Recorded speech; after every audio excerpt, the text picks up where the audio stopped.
여러분들이 개미와 배짱이 이야기를 잘 합니다. 요즘 제가 은퇴하고 나서 배짱이가 됐어요. 저희 집사람은 몇 년 동안 이제 좀 몸이 좀 안 좋기도 하고 그래서 쉬기도 했는데 너무 무료해갖고 요즘 요양보호사 이렇게 나가는데 저는 색소폰 배우러 다니니까 완전 배짱이가 됐습니다. 이 배짱이 얘기는 여러분들이 잘 압니다.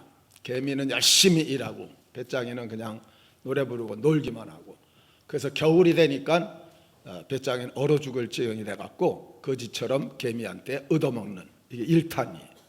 2탄으로 넘어가면 그렇게 열심히 일한 개미는 디스크가 걸리고 협착증에 수술을 갖다 몇 번씩 하고 병원에 입원하면서 그동안 벌었던 돈을 다 날리고, 그래서 알거지가 됐는데 배짱이는 음반을 냈는데 대박이 터져서 엄청난 부자가 됐다는 게 2탄이, 3탄이 또 나왔어요. 그렇게 고통스러웠던 이 개미가 뭐 병원도 안 되고 또 한약방도 안 되고 아무리 해도 안 돼갖고 결국은 의지할 데가 없어 교회를 찾아왔는데, 하나님께 기도하고 또 목사님께 기도받고 기적과 능력으로 고침을 받아서 그래서 열심히 일해갖고 다시 부자가 됐어. 그런데 엄청난 돈을 벌은 배짱이는 마약에 도박에 찌들려가지고 폐가 망신한, 이게 제 3탄입니다. 사랑하는 성도 여러분, 인생은 미래가 어떻게 될지 아무도 몰라요. 또 우리에게 다가오고 있는 여러 가지 일들도 우리가 알 수가 없어요. 우리가 살고 있는 세상은 하루가 다르게 사건, 사고가 일어나요. 때로는 좋은 것들도 있지만 안 좋은 것들이 너무 많은 그런 시대에 살고 있어요. 여러분 올 여름에도 겪었죠. 폭염에, 폭우에, 산불에, 태풍, 전쟁, 뭐 암에, 심근경색, 고혈압, 당뇨에 아주 각종 질병들이 얼마나 많은지, 그리고 차량 사고, 기근, 지진, 우리가 원치 않는 일들이 어떻게 보면 우리가 생각지도 않은, 그런데 각종 환란들이 다가와서 많은 피해를 입히고 있는 게 오늘 현재 모습이라고 그렇게 말할 수 있습니다. 우리나라도 사실 정치적으로 지금 소수차별 금지법, 이걸 통과시키려고, 성평등, 동성애, 여러분 이걸 입법화 시키려고 해요. 입법화가 되고 나면 우리나라 기독교는 쇠퇴해서 유럽화됩니다. 유럽의 기독교가 저렇게 쇠퇴하게 된 가장 큰 원인이 소수차별 금지법이에요. 무슬림들이 막 아프리카에서 올라오는데 소수차별하면 안 되니까. 그러다 보니까 기독교는 완전히 망해진 그런 상황이 되고 말았습니다. 경제는 우리 소상공인들, 뭐 식당이라든지 이런 게 작년하고 코로나19 끝나고 나서 작년까지 보니까 거의 100만 가깝게 문을 닫았더라고요. 그게 엄청난 거죠. 술집, 러브모텔, 샤머니즘, 이단 종파들, 타락된 문화, 거기에다가 기독교가 지금 하얀 길이, 기독교가 하얀 길을. 지난번에 국민일보에 나온 거 보니까 코로나19를 지나면서 각 교회, 전국교회 통계가 보니까 3분의 1이 교회를 안 나와요. 그게 지금 그냥 유지되는데 오히려 더 줄고 있는, 각 교단마다 지금 다 줄고 있는, 참 길이 보이지 않는 이런 안타까운 상황 가운데 있습니다. 그러니까 이런 상황에서 어떤 사람들은 두려워서 삶에 대해 희망을 상실해요. 외국으로 이민을 가거나 자살을 하거나 더 이상의 두려움을 잊어버리고 남에게 피해를 주지 않으려고 도피하고 있는 이런 모습을 보여줍니다. 죄송합니다. 우리나라에서도 지금 외국으로 간 사람이 꽤 많아요. 누가 갈까요? 잘 사는 사람들. 잘 사는 사람들이 많이 갔어요. 반대로 우리가 두려움을 잘 극복하면 그 어떤 어려움이나 고난도 능히 이길 수 있는 힘을 가질 수 있게 됩니다. 사랑하는 성도 여러분, 삶을 위축시키는 인생 풍랑의 두려움을 이기시고 주 안에서 승리할 수 있기를 주의 이름으로 축원합니다. 하나님이 원하는 것이 그런 삶이죠. 어렵다고 좌절하고 낙심하고 낭망하고 인생을 포기하고, 이건 주님이 원하는 게 아니지. 주님을 바라보고 다시 일어나기를. 왜냐? 여러분, 전후좌우 다 막혀도 항상 위는 열려 있는 줄 믿습니다. 하늘이 항상 열려 있어요. 하나님이 항상 기다리고 계시. 오늘 본문의 내용은 갈릴리 바다가에서 배를 타고 건너가는데 예수님이 너무 피곤하셔서 잠이 드셨어요. 근데 그때 풍랑이 일어난 거예요. 엄청난 풍랑이에요. 보통 갈릴리 바다는 2m 내지 3m의 풍랑이 일어납니다. 근데 우리 키보다 더 크게 풍랑이 일면 그 당시 배들은 뭐 그냥 추풍낙엽이죠. 그래서 거기에 어부들이 있잖아요. 베드로, 안드레, 야고보, 요한은 어부로 그냥 평생을 살아온 사람들이 그 얼마나 그걸 이기려고 애썼겠어요. 그래도 안 되니까 잠자고 있는 예수님을 깨워요. 예수님, 우리가 죽게 되었습니다. 그때 예수님이 일어나더니 풍랑을 갖다 꾸짖어서 잔잔케 하고, 그리고 믿음이 적은 자들아 왜 두려워하느냐고 책망을, 제자들을 책망하는 모습이 오늘 본문의 내용입니다. 사랑하는 성도 여러분, 우리도 인생 풍랑이 다가와요. 언제 올지 몰라요. 두려워하지 마시고 또 그걸로 인해서 원망 불평하지 마시고 주 안에서 승리할 수 있기를 주의 이름으로 축원합니다. 오늘 본문에 나온 풍랑은 어떤 풍랑일까? 갈릴리는 사실 민물이에요. 제가 가서 배도 타보고 다 했습니다. 호수예요, 호수. 원래는 바다가 아니에요. 근데 왜 바다라고 부르느냐? 여기 파도가 이렇게 일어나요. 2m, 3m씩 파도가 쳐요. 호수가. 상상할 수 없는 일이죠. 남북 길이가 21km, 동서가 14km, 둘레가 50km, 넓이가 약 170제곱킬로미터로 노를 저으면 한두 시간 정도. 왜냐하면 건너편이 보여요. 보면 다 보여요. 작은 호수예요. 이게 좁은 호수인데 여기서 거친 풍랑이 2m, 3m씩 일어나니까 그리고 배가 뒤집혀 버리고, 그래서 이곳을 바다라고 그렇게 통칭해서 부르는 겁니다. 이걸 보면서 여러분, 좁은 곳이 정말 좁은 곳이고 넓지도 않은데 여기에 큰 풍랑이 일어난다. 우리의 생활이 꼭 그래요. 하찮은 일이 어떤 때는 그냥 엄청나게 뒤집어지는 이런 모습이 돼가지고 우리가 힘들고 어려워할 때가 우리 생활에 많습니다. 또 남보기에는 별거 아니, 근데 나한테는 엄청 크게 엄습해오는 그런 풍랑들이 우리에게 있다는 거지. 사랑하는 성도 여러분, 오늘 말씀 들으면서 여러분들에게 다가오는 환난, 여러 가지 환난의 풍파들 주 안에서 이길 수 있기를 바랍니다. 여기 놀이라고 나왔어요. 이 세이스모스라고 하는데 사실은 스톰, 폭풍이에요. 근데 원래 이 말을 쓸 때는 큰 파도나 지진, 또 폭력이 동반된 소란, 아주 급박하고 위급한 상황이 벌어졌을 때 쓰는 그런 단어입니다. 바다의 사나이들도 겁을 먹었어요. 주여, 우리가 죽겠나이다 소리를 지를 정도로 이 바다에서 잔뼈가 굵은 이 사람들도 아주 힘든 그런 모습이. 여러분, 갈릴리 바다에 왜 풍랑이 일어나며 이게 어떤 풍랑일까? 사실상 호수인데 왜 2m, 3m 풍랑이 일어나느냐? 제가 문헌을 좀 뒤져봤어요. 예고 없이 일어나는 풍랑인데, 갈릴리 바다가 이렇게 있으면 이 서쪽은 예루살렘이 약 600고지로 해서 산맥으로 돼 있어요. 산맥으로 쭉 돼 있고, 갈릴리 바다는 해수면에서 201m인가요? 그래서 200m 정도 낮아요. 그러니까 여기 600고지에 200m 낮으니까 한 800m가 되지요. 그런데 지중해에서 바람이 한 번씩 불어옵니다. 이 바람이 오다 보면 강릉 생각하면 돼요. 산을 넘게 돼요. 산을 넘었다가 내려갈 땐 이 바람 세기가 그냥 내리꽂힙니다.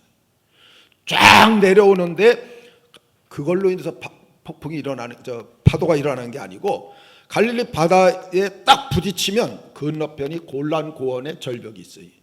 여기에 바람이 가서 부딪혀요. 부딪히면서 휙 도는데 뒤에서 오는 바람이 이 바람하고 맞부딪히게 되면 그때 풍랑이 확 일어나는데 그 2m, 3m씩. 그 다음에 또 한 가지는 저기 헐몬산은 여름에도 꼭대기에 눈이 있어요. 2,815m 정도 되는 헐몬산인데 이 헐몬산 밑에가 골란고원인데 골란고원은 해발 한 1,000m 정도 돼요. 그러니까 헐몬산에서 바람이 불게 되면 1,800m 정도를 내리와 갖고 골란고원은 한 1,000m 되니까 이게 한 65km가 돼요. 갈릴리 바다까지. 그래서 1,800m에서 쫙 떨어진 바람이 한 65km를 가다가 이 1,000m 되는 데서 내려가 갖고 그 밑에 갈릴리는 또 200m가 더 낮으니까 1,200m를 그냥 바람이 내리꽂히게 되면 그때 또 풍랑이 엄청나게 일어나게 되어진다는 거예요. 그리고 또 한 가지는 같은 지중해에서 오는 바람인데 이 예루살렘을 중심으로 해서 쭉 올라가던 그곳에 마가단 지역에 가게 되면 거기가 이렇게 협곡이 있어요. 글로 바람이 몰려 들어오게 되면 그때 또 갈릴리 바다가 풍랑이 일어나는데 이거는 예고 없이 언제 갈릴리 바다에 있는 사람들은 언제 저 꼭대기 헐몬에서 바람이 부는지 아니면 지중해에서 바람이 모르는 거예요. 와서 풍랑이 일어나야 그때 알게 되는, 예고 없이 일어난다. 여러분들 인생의 풍랑도 예고 없이 미리 다 알고 있으면 좀 준비를 할 텐데 그렇지 못하다는 게 이게 큰 문제입니다. 또 한 가지는 인간의 힘으로 감당할 수 없는 풍랑이, 요게 2000년 전에 갈릴리 바닷가에 있던 배를 발굴을 한 거예요. 요 정도예요. 그러니까 이건 뭐 2, 3m 풍랑이 일어나면 그냥 뒤집혀질 수밖에 없는, 그 당시 큰 배가 없으니까요. 또 뭐 육지에 있는 호수 크지도 않은데 뭐 큰 배를 지을 수도 없잖아요. 그냥 고깃배나 유람선 조금, 이거는 감당할 수 없는 그런 모습입니다. 그리고 진짜 문제는 뭐냐? 예수님과 함께 있어도 일어난 풍랑이라는 거. 예수님이 계신데 감히 풍랑이 일어나다니. 근데 여러분, 예수님과 함께 있어도 풍랑이 일어나듯이 여러분들이 예수님 잘 믿어도 환난이 다가옵니다. 예수 잘 믿어도 고난이 다가옵니다.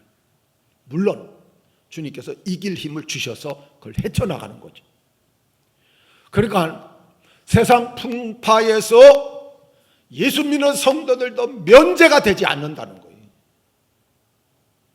그래서 우리도 불안해. 그래서 이 불안 심리라는 것은 예수 믿는 성도라고 예외가 될 수 없다는 거예요. 고생해서 좀 편안하게 살려고 하는데 말기암이 다가오고. 저희 교회 어떤 한 권사님이 며칠 전에 얘기를 갖다 들었어요. 온몸에 힘이 빠져. 얼마나 건강했는지 몰라요. 뭐 계단 20몇 층 그냥 걸어왔다 홀로 뭐 숨 하나 차지 않고 올라가던 그런 분인데 몸에 힘이 빠져가지고, 루게릭 같은데 루게릭은 몸에 힘이 빠지고 손 끝이 이렇게 좀 굳어가면서 1년은 지나야 그 병명이 나온대. 그 안에 병명을 모른대. 이게 그렇게 건강하게 생활하시다가 지금 그냥 급작스럽게 이렇게 되니까 평안하던 가정에 예기치 못한 환난이 닥쳐요. 부부 문제, 자녀 문제, 가정의 풍랑을 만나기도 하고. 여러분, 오늘 주님과 함께한 제자들도 풍랑을 만났다는 거 잊지 마십시오. 제가 목회할 때 지방에 한번 장례식이 생겨갖고, 그래서 봉고차에 사람들을 태우고 같이 갔다가 올라오는데 이제 늦었지요. 밤에 이 운전하는 집사님이 한 140, 150을 밟은 거예요. 그리고 옆에 있던 집사님이 집사님 이러다 사고 나면 어떻게 해요? 좀 살살 가요. 이러는데 운전하는 집사님이 이렇게 얘기했어요. 아니, 괜찮아요, 괜찮아. 우리 장정호 목사님 같이 타고 있는데 하나님이 도와주시지 않겠어요? 그러면 여러분 얼마나 좋겠어요. 내가 가기만 하면 아무 사고 없이 다니면 얼마나 좋겠어요. 근데 나도 그 안에 있는데 나도 불안한데 나를 믿는 믿음을 갖고 있어요. 그리고 어느 군목 목사님은 차 운전하다가 굴러갖고 돌아가셨어요. 목사님도 수년 전에 이 신문에도 나섰어요. 부산에 있는 우리 82의 동기 목사님들 8명이 봉고차를 타고 한번 어딜 가다가 산에서 굴렀어요. 2사람 죽었다니까요. 목사님들끼리. 목사님만 8명 탔는데 굴러갖고 2사람이 죽고 6명이 중상을 입어요. 사랑하는 성도 여러분, 이런 여러 가지 내용을 말씀드리는 것은 목사님하고 차를 함께 타고 갈지라도 풍랑이 있을 수 있다. 목사님 믿고 막 달리면 안 돼요. 예수님과 같이 있어도 풍랑이 있다. 그래서 풍랑이 오면 원망 불평하면 안 돼. 따라합시다. 올 것이 왔구나. 그냥 받아들여야 돼요. 안 받으려면 어떻게 됩니까? 하나님! 내가 이렇게 예수님 잘 믿는데 암이 뭐 루게릭이 뭐예요? 원망하고 불평하게. 예수 잘 믿어도 올 수 있고. 오늘 본문이 그걸 보여주는 거예요.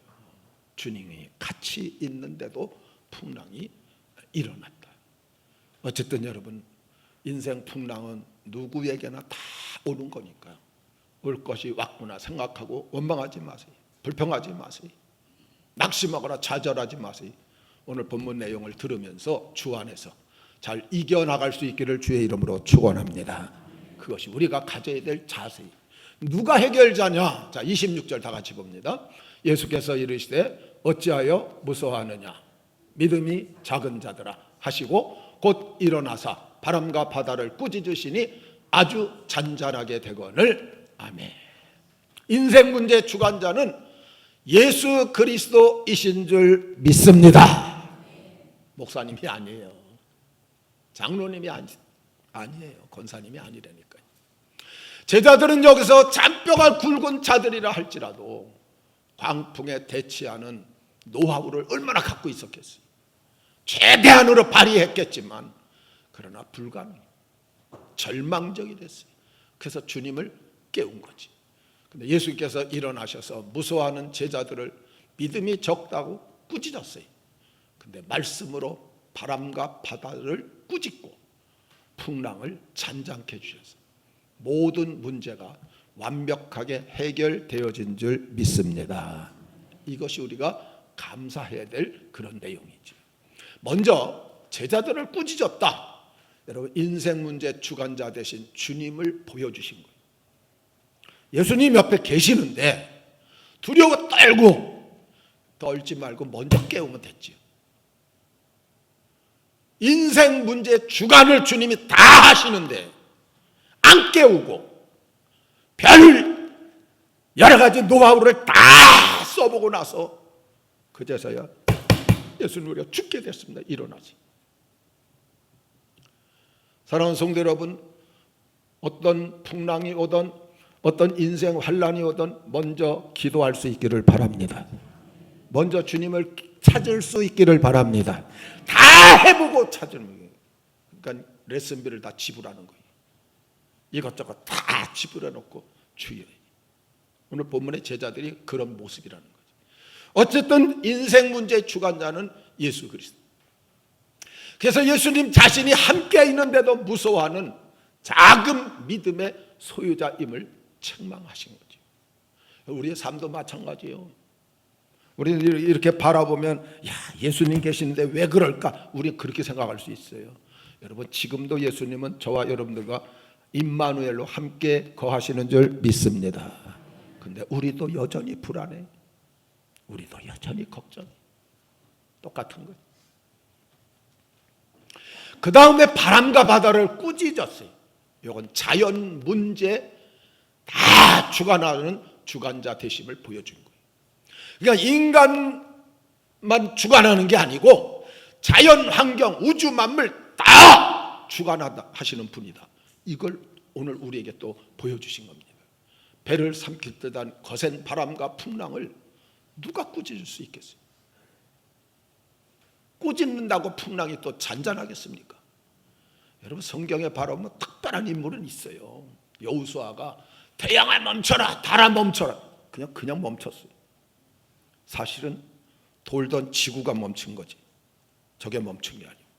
근데 어쨌든 저게 멈춘, 이게 멈추던 하나님께서 그걸 들으시고 멈춰주셨다. 이 특별한 인물들은 있어요. 해를 10도를 뒤로, 앞으로 가는 걸 뒤로 물러나게 해주세요, 히스기야가. 근데 진짜 10도가 물러나. 특별한 케이스는 있지만 대부분은 다 두려워하고 불안해하고 힘들어하고 의욕이 상실되고 나중에 실망하고 좌절하고 낙심하고. 사랑하는 성도 여러분, 인간은 자연의 흐름에 순종할 뿐이지 결코 거부할 수 없어요. 태풍이 불면 피해를 최소화시키기 위한 노력은 할 수 있을 뿐이지 태풍을 멈추라고 그러지 못한다.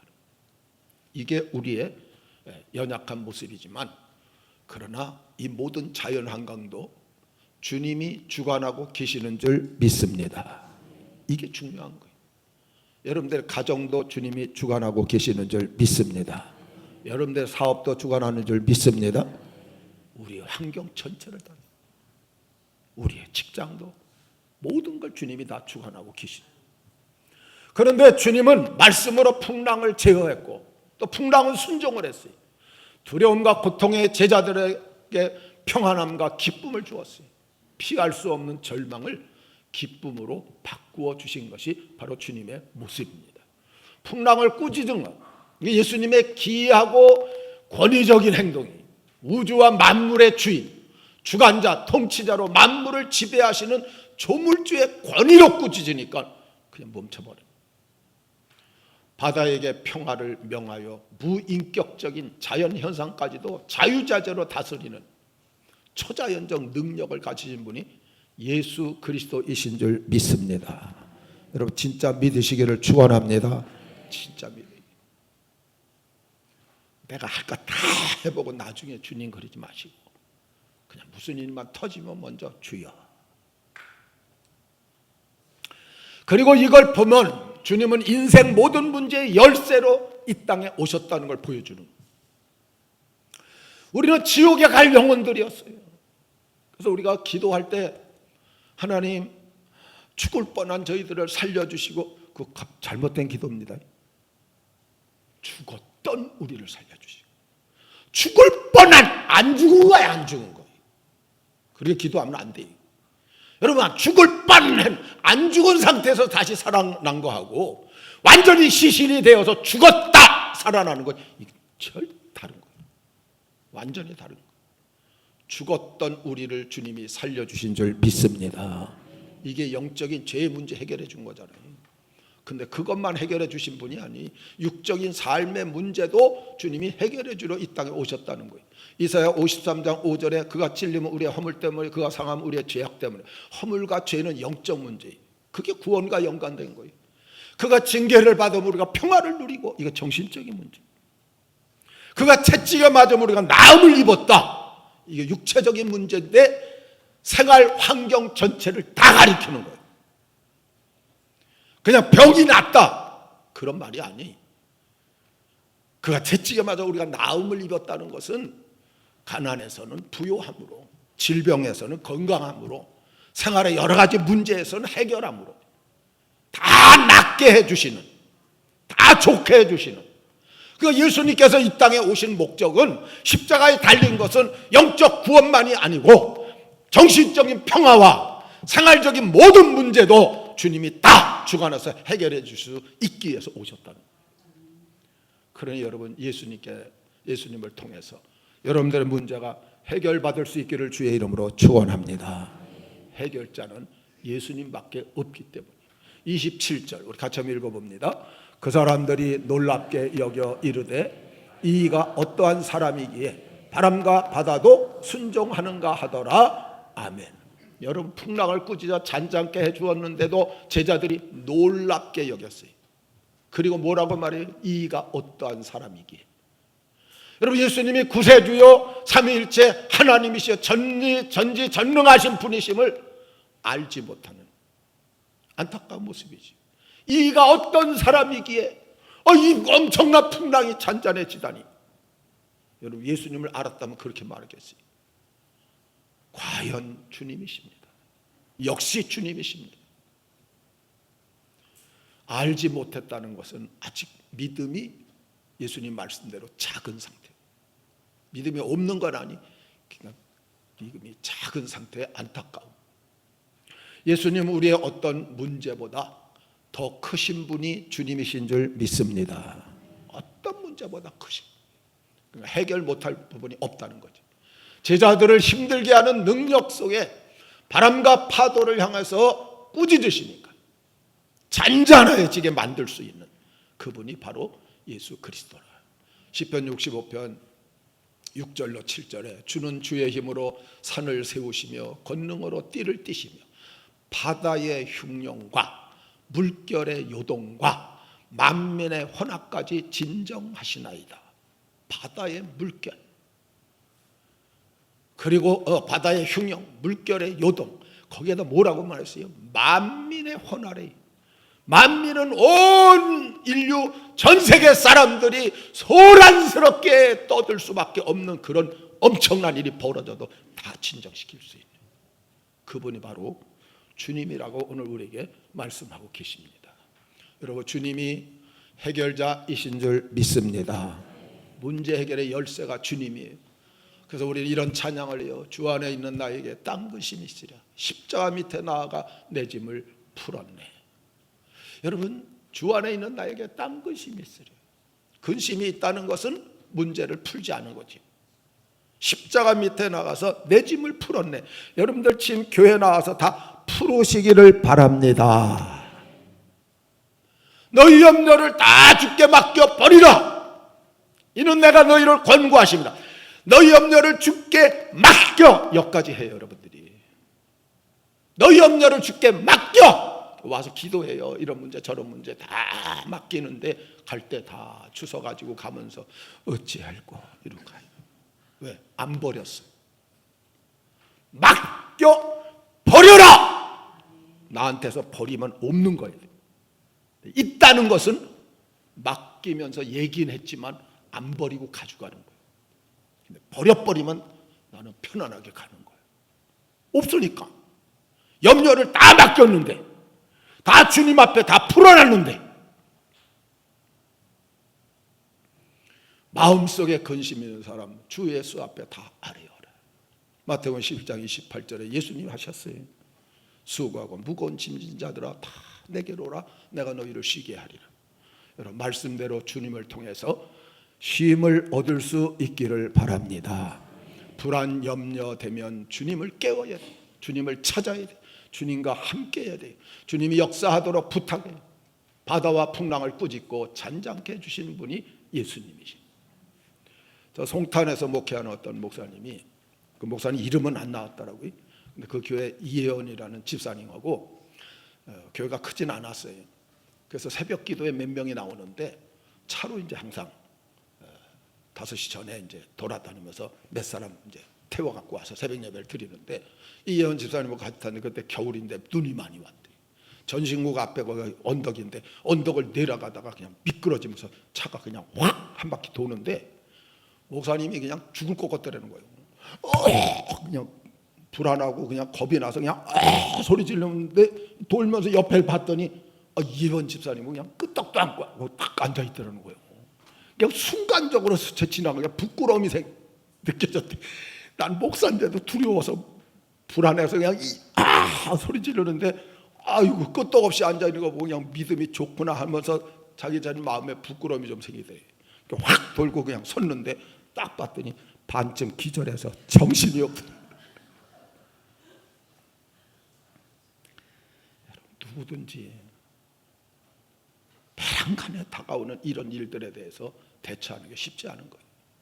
어떤 이건 외국에서 일어난 사건이, 육군 장교가 다른 외국으로 전근을 갖다 받아서 가족을 다 데리고 배를 타고 가는데 풍랑이 엄청나게 심하게 일어났다. 그래서 막 오바이트를 하고 배에서 그냥 뒹굴고 난리를 치고, 그래서 이 아내도 자녀들도 그냥 괴로워서 그냥 고통스럽게 지내는데 이 육군 장교는 딱 서갖고 끄떡도 안 하더라는 거야. 그러면서 나는 하나님을 믿습니다. 아내가 조금 속이 상했대요. 당신은 믿음이 좋아서 당신 안전에 대해서는 편안할지 몰라도 아내가 안 보이냐, 이 자식들 힘들어하는 거 안 보이냐, 그래도 염려하고 걱정을 좀 해야지. 나는 믿는다고 그냥 그럴 수 있느냐고. 그랬더니 이 장교가 칼을 갖다 쫙 뽑더니 목에다 딱 대더래요. 두렵지 않느냐고. 그게 이 아내가 담담하게, 나를 사랑하는 당신인데 뭐 당신이 나한테 뭐 해코지 하겠어? 안 두려워. 그때 이런 말을 했대요. 나를 사랑하시는 하나님이 폭풍을 붙들고 내 앞에 이러는데 내가 뭐가 두렵냐. 당신을 사랑하는 내가 칼을 들이대도 당신이 두렵지 않은 것처럼 하나님이 다 풍랑을 주관하시는데 그 앞에 내가 뭐가 두렵냐. 사랑하는 성도 여러분, 이런 믿음이 있을 수 있기를 바랍니다. 그러면 내가 좀 더 어려운 가운데서도 편안하게 살아갈 수 있는 거지. 그럼 어떻게 해야 해결을 받을 수 있겠는가? 첫 번째, 따라합시다. 예수님과 동행합시다. 예수님과 동행해야 돼. 만일 예수님이 거기에 배에 없었더라면 아무리 소리치고 몸부림쳐도 문제를 해결할 수는 없었을 거예요. 비록 피곤해서 주무셨지만 주님이 곁에 계셨기 때문에 깨워서 문제 해결을 받을 수 있었던 거지. 그 다음에 따라합시다. 주님께 간절히 간구하자. 옆에 계시다는 걸로 끝나면 안 돼. 왜? 해봤잖아요. 이거 해보고 저거 해보고 그냥 어부들 출신들이 그냥 별의별 방법을 다 해도 안 되니까 예수님 우리가 죽게 되었어요. 아니요. 먼저 주님과 동행하시고 그 다음에 주님 앞에 간구하시고, 문제가 일어나면 먼저 기도. 따라합시다. 문제 일어나면, 풍랑이 일어나면 먼저 기도하자. 먼저 기도하자. 먼저 기도하자. 잊지 마세요. 그러면 레슨비 지불 안 하고도 해결을 받을 수 있어요. 제자들이 자신들의 경험을 따라서 최선을 다해 봤지만 역부족이에요. 불가능이 되죠. 그때서야 예수님께 나와서 깨우는 이런 모습을 보여주고 있습니다. 그런데 죽게 되었나이다. 이거 심각한 기도죠. 바람 앞에 등불처럼 죽음 앞에 위기 상황에 드리는 사실 간절한 부르짖음. 여러분, 간절한 기도가 어떤 기도인지 아세요? 어떤 분 이렇게 말했어요. 간이 저리도록 하는 기도가 간절한 기도. 여러분, 간이 저리려고 그러면 진짜 산에 가서 나무 뿌리 뽑으면서 쥐 소리 지르면서 기도해 본 사람 알아요. 허리가 끊어지는 거. 정말 그 간절한 기도. 중요한 것은 믿음이 작다고 책망은 했지만 기도는 응답해 주신 거예요. 얼마나 멋있어요, 우리 예수님이. 이 믿음이 작은 자들아! 그랬지만 풍랑을 잔잔하게 해주셨다니까요. 이것저것 따지지 말고 무조건 기도하는 게 중요해요. 내 믿음이 아니요, 그런 거 따지지 마세요. 예수님도 믿음이 작은 자들아 그랬지만 풍랑을 잔잔하게 했다니까. 처음 교회에 왔어도 보잘것없는 믿음이라도 기도하면 하나님, 우리 예수님 들으시는 줄 믿습니다. 들으셔요. 기도가 문제 해결의 열쇠. 항상 여러분 먼저 잊지 마세요. 기도하시기를 바랍니다. 여기에서 보여주는 게 뭐냐? 주님은 세상 주관자로 믿어야 된다. 인생 주관자, 인생 문제 주관자, 환경, 우주 만물 전체 주관자가 예수님이다. 여러분, 무서워했다는 말은 뭐예요? 믿음이 적은 것과 동의어예요. 동의어. 그래서 믿음이 적어지면 두려움이 생기고 믿음이 커지면 두려움은 사라지고. 여러분들 마음속에 두려움이 있다, 불안하다, 마음에 여러 가지 그런 방황하는 마음이 생긴다. 주여, 내 믿음이 이 정도입니다. 제가 많이 기도하는 것 중에 하나가 뭐냐니까, 하나님, 아직도 세속주의자가 접니다. 이 기도를 많이 해요. 목사로 34년을 목회를 하고 은퇴를 했어도 지금도 하는 기도가, 주여, 아시지요? 아직도 세속주의자. 어쩔 수 없어요. 그래도 기도하고 나가면 주님이 들으셔요. 응답해 주시고. 만일 풍랑을 무서워하지 않고 주님이 계시니까 염려 걱정 없이 믿음이 컸더라면 아마 수로보니게 여인처럼, 여인아 내 믿음이 크도다, 내 소원대로 되라. 백부장처럼 이스라엘의 이만한 믿음을 만나보지 못했다, 아마 이런 칭찬을 들었겠지. 그리고 문제도 해결받았을 겁니다. 마태복음 28장 18절에 예수께서 나와 말씀하여 이르시되 하늘과 땅의 모든 권세를 내게 주셨으니. 하나님이 예수님 앞에 하늘과 땅의 권세, 하늘의 권세, 땅의 권세, 그러면 이 세상 우주만 모든 권세는 주님이 가지고 계시는 줄 믿습니다. 그러니까 해결자도 주님이시라는 거죠. 믿으면 기적을 맛보게 될 줄 믿습니다. 요한복음 1장 12절에 영접하는 자 곧 그 이름을 믿는 자들에게는 뭐를 주셨으니? 하나님의 자녀가 되는 권세! 엄청 중요한 단어예요.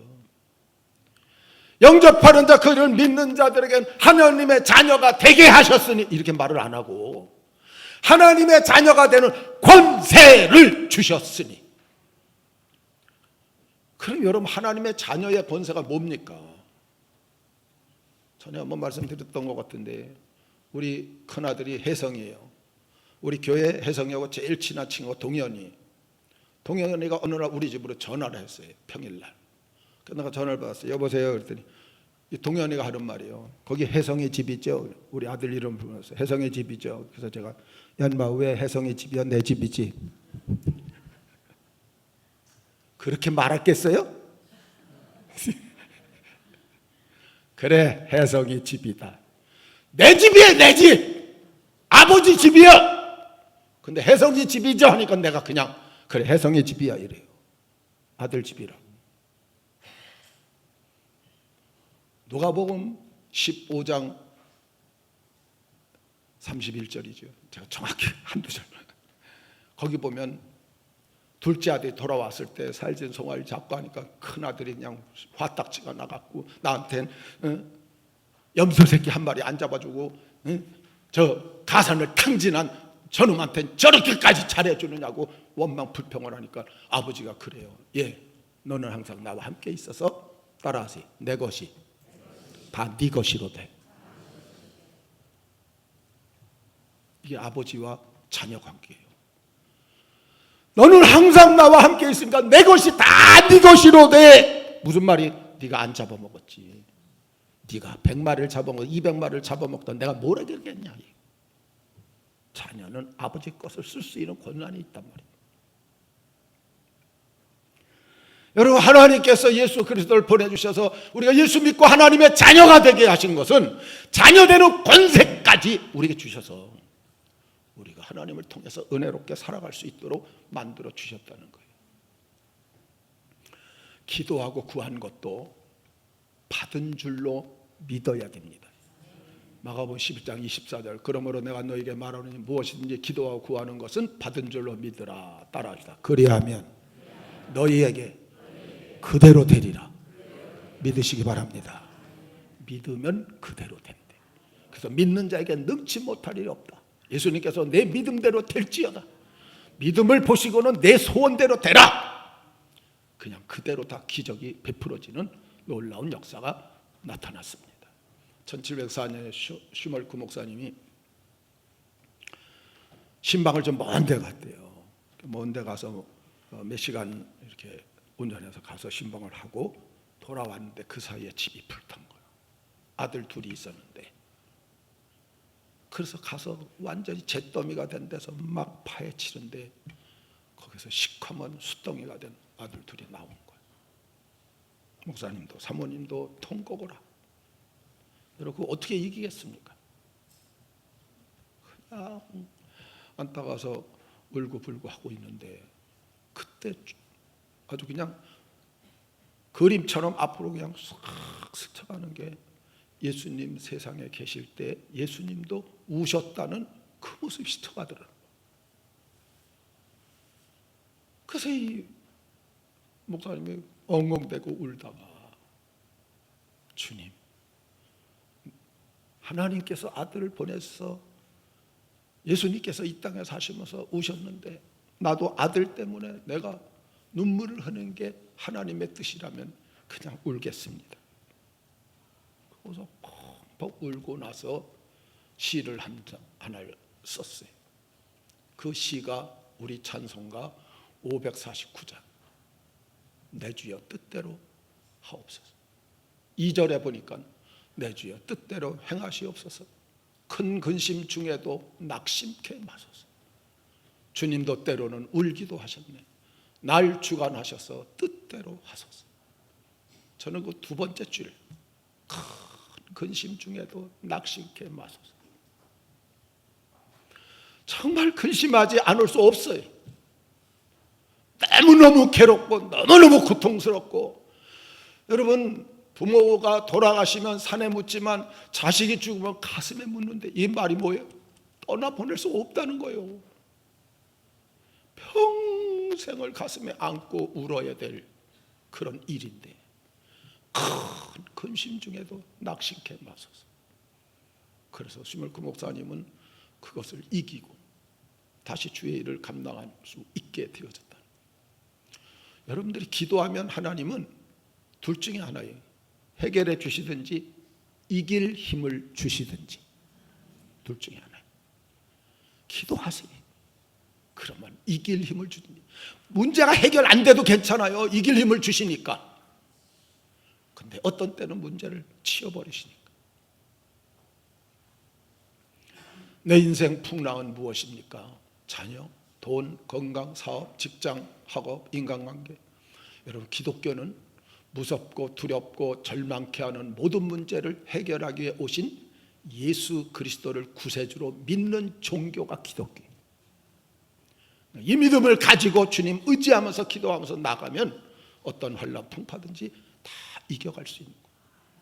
풍랑 때문에 좌절하고 풍랑 때문에 인생 포기하고 풍랑 때문에. 여러분, 우리 연예인들 가운데서도 예수 믿는 사람 많아요. 근데 왜 자살을 해요? 이 풍랑을 이기지 못한 거예요. 주님께 대한 믿음이 우리가 확고해지게 되면 이런 모든 부분들을 이겨나갈 수 있는. 오늘 우리가 주님께 나가서 주님과 동행하고 믿음으로 간구해서 모든 문제 해결하시고 아니면 이길 힘을 받으시고 하나님께 영광 돌리며 은혜 가운데 복되게 살아가시기를 주의 이름으로 축원합니다.